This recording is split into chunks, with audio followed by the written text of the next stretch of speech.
The Euclidean algorithm is an efficient way of computing the GCD of two integers. It was discovered by the Greek mathematicians Euclid, who determined that if n goes into x and y, it must go into x minus y. Therefore, we can subtract the smaller number from the larger integer until the remainder is less than the smaller integer. We can continue using this process until the remainder is 0, thus leaving us with our greatest common denominator. I'm gonna show you the examples to get how to get the GCD using Euclid algorithm. Watch this. Example: find the greatest common denominator of 30 and 650 using the Euclidean algorithm. So first thing to do is divide the two given numbers. 650 divided by 30 is 2.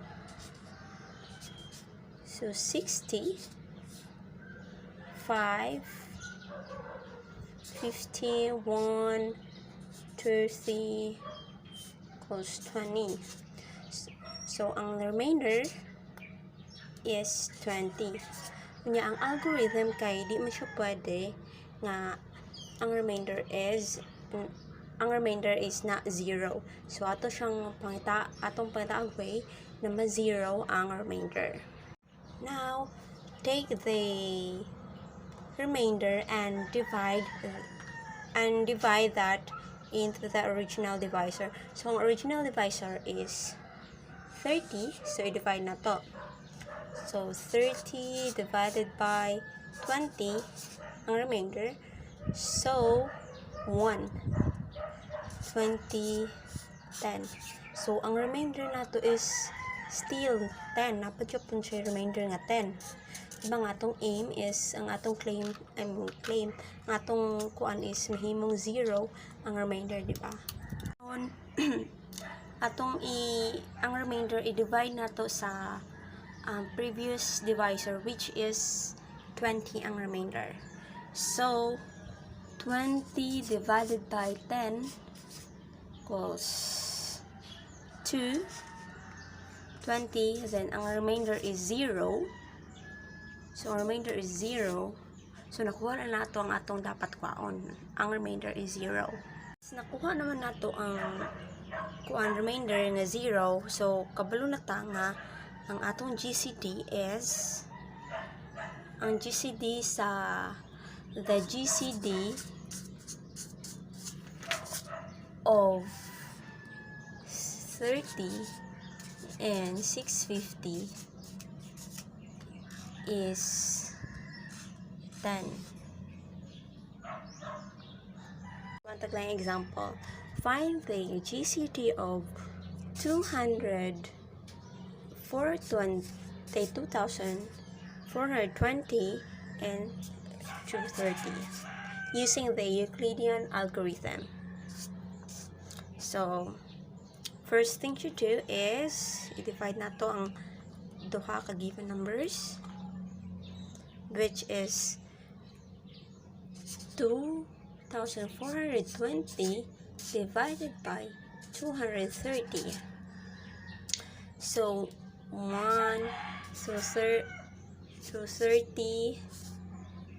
because ito 0 per 2,300. So ang remainder niya is 120. Remainder is 120. Kunya ang atong kuan ani is ang remainder is may 0, di ba?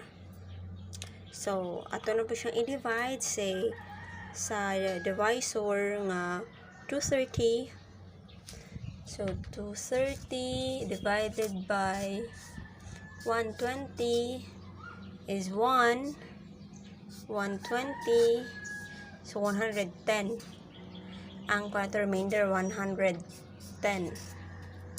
Yang atong kuan lagi is 0 ang remainder, di siya pwede na ay mga numbers akulain, basta 0 lang yun. So 110, so 110, I know 120 divided by 110 is 1. So 110, so ang remainder niya is 10. So 110 divided by 10 is 11. 11. So ang remainder na to is 0 aning kuan. So ang atong GCD, so that the GCD of this number, two numbers, is the and 230 is 10. Bezout's theorem. Topic number 9. Theorem: any two non-zero integers a and b have a greatest common divisor, which can be expressed as the smallest positive linear combination of a and b.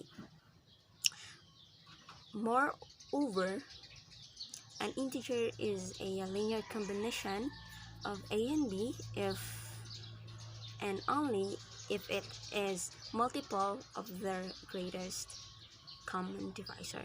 I'm going to show you the example of how to get the Bezout theorem or Bezout identity.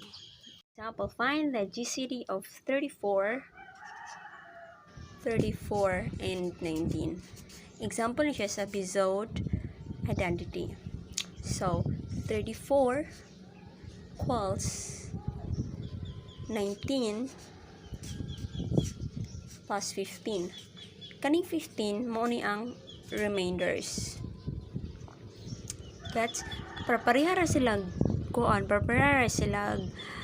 ni algorithm nga mazirang remainders, pero ang pagkuha lang nila, pag-process yun sa nila.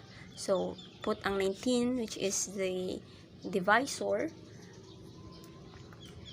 i-divide ni mag 15, divided 15, which is 1 is 4, remainders 4, put po din 15.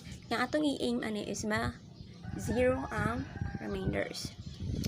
15 because 4, 3 plus 3. So kuan na is 4 equals 3 times 1 plus 1, then 3 equals 1 times 3 plus 0. So nakuha na nato ang remainders 0, kaya ang ato rang kuan na ang remainder is 0, so that the GCD of these two numbers, which is 34 and 19, is 1. So GCD is 1. Yes. The next lesson is a Diophantine equation is a polynomial equations with two or more integer unknowns. A linear Diophantine equation, or LDE, is an equation with two or more integer unknowns, and the integer unknowns are each to add most degree of 1. Linear Diophantine equation in two variables takes the form of ax plus by equals c, where x and y, element z, and abc are integers, constants. X and y are unknown variables. In my example, I'm going to use the homogeneous linear Diophantine equation, which is HLDE. Example of linear Diophantine equations. So atong gamiton ani is homogeneous. So ang formula sa homogeneous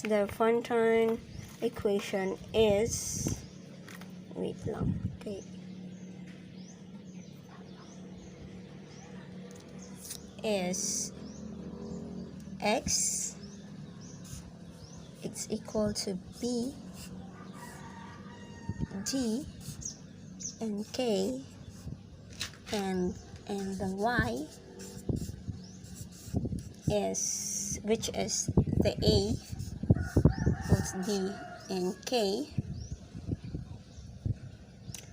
then k element, then z.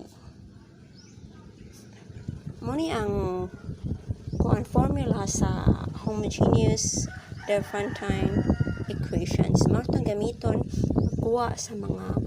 pagkuha sa answer. So for example, we have here 6x plus 9y equals 0, x, y,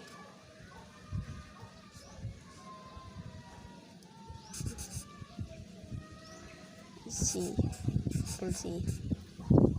So first thing to do is pangitaon na to na pod ang GCD sa 6 and 9. Pangitaon na to GCD sa 6 and 9. Okay? 6 equals b. Ang b ani is 9, which is 9. b equals 3. Ang 3 mo ni ang i-divide ni mo is 1/2. Ay dili, diba? Ang ilang GCD is 3, right? So i-divide ni mo b 9 din eh, 9k. Otro. So ang x is, we have to find the GCD. GCD ani is 3. So to 9k, isa ka na nimo siya. Di pa ang dre is naadara. Isa kung magbutang na kag number, isa ka nimo like this, 9k over 3 equals, ang answer is 3k, right? And ang y, so ang y answer is a man. So ang a na to dre is ang 6. So 6k divided by 3 equals 2k, right? 2k, right? So the answer is 3k plus 2k equals 0k a element then z. Kani silang duha, dili siya mawala sa pinakakinalasan sa imong final answer. Another example. 10x plus 6y equals 0 x y element z. So pwede ka magamit itong taas na kayo na kuan. Ang imo nang ikuan is mangitaon nimo unsay common nila, ma-divide sila. So ang kuan na is 3. So 3 divided by 2 divided by 10. So 5. Ang x nimo is 5. Then ang y nimo is 3. 2 times 5 is 10. 3 times 2 is 6. So which is ang atong solution is na may katong k. So ato na sila i-replace ang x and y into k. So 5k